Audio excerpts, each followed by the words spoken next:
Que représente le foyer pour toi? Euh, Beaucoup de choses. Beaucoup de choses. Euh, alors si je devais parler de mon foyer, c'est quelque chose qui me demande énormément de temps et d'énergie au quotidien puisque j'élève mes enfants toute seule depuis de nombreuses années. Voilà, puisque Mathéo avait 4 ans et demi et Nathan avait 4 mois quand j'ai commencé ma vie toute seule avec eux.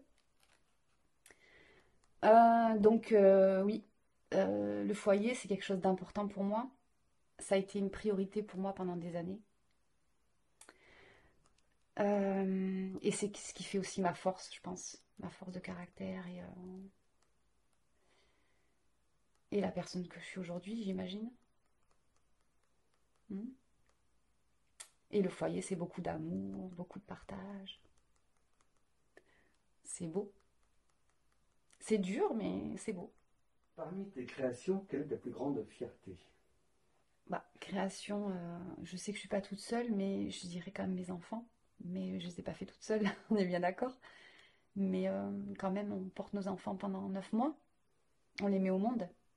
Donc je pense que c'est ma plus grande fierté, ma plus grande force. Pour toi, qu'est-ce que c'est que de devenir une mère? Alors, je pense pas qu'on devient mère. Euh, je pense que être une maman, c'est quelque chose que l'on ressent au plus profond de nous. C'est quelque chose qu'on a dans notre cœur et qui évolue forcément au fil des années, et au fil du temps et selon l'âge de nos enfants, selon le milieu social dans lequel on vit ou comment est composé notre foyer. Enfin, pour moi, je pense qu'on le devient pas, on l'est déjà. Voilà, et je pense que par contre, euh, c'est quelque chose qu'on apprend au quotidien. Qu'est-ce que tu souhaiterais que tes enfants retiennent de toi? Alors, j'aimerais que mes enfants retiennent de moi euh, surtout que l'amour que je leur porte. Voilà, l'amour avec un grand A. Et le partage, les échanges que nous avons ensemble euh, et tous les bonheurs, oui, qu'on qu'on a pu partager, qu'on partagera encore. Comment tu décrirais ta façon de communiquer avec tes proches? Je pense que je suis quelqu'un qui communique beaucoup. Peut-être un peu trop parfois.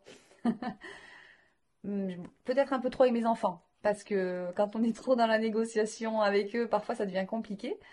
Et du coup, on a du mal parfois à poser les limites. Mais en même temps, je trouve ça tellement important de pouvoir communiquer et de partager. Et comment dire, hum, surtout en fait laisser aussi les enfants s'exprimer librement. Euh,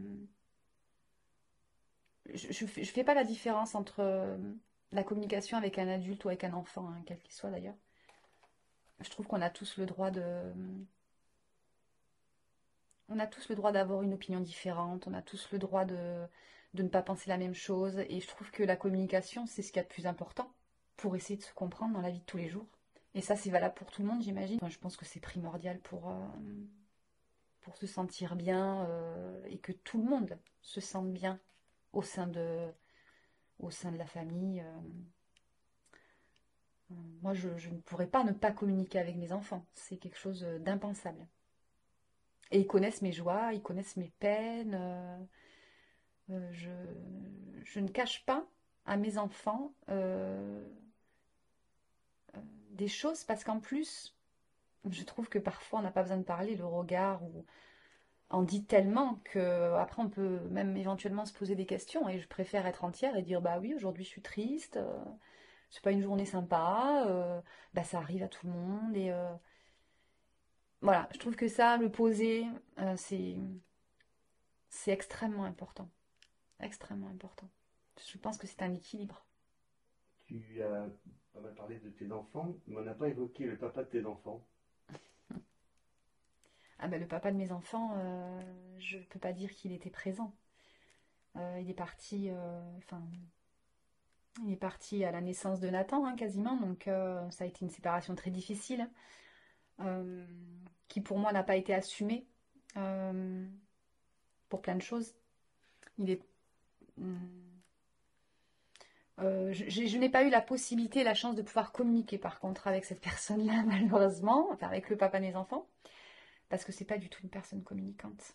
Et ça m'a beaucoup plus desservi de vouloir communiquer avec lui.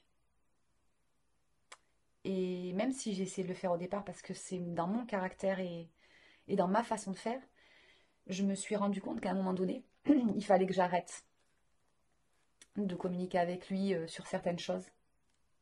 Parce qu'en fait, ça me desservait, ça ne m'aidait pas dans mon rôle de mère. Bien au contraire. Ça, par contre, je trouve ça très triste.